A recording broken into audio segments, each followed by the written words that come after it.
Καλησπέρα Θεσσαλονίκη Pride. Είμαι η Ηλέκτρα, είμαι τρανς γυναίκα. Είμαι ο Βαγγέλης, είμαι χόμο. Και είμαστε πρόεδροι σε κόμμα.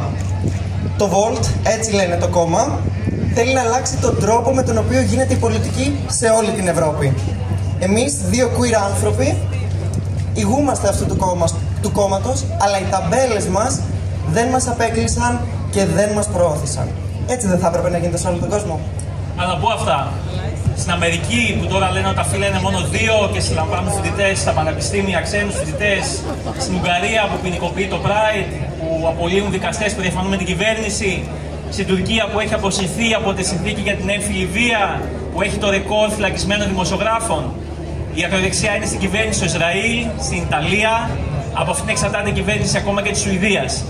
Οι νεοφασιστικές τάσεις ανεβαίνουν, επικρατούν, μας χρησιμοποιούν σαν αποδιοπομπαίους τράγους, αποδίδουν στους κοινωνικούς μας αγώνες όλα τα κοινωνικά προβλήματα.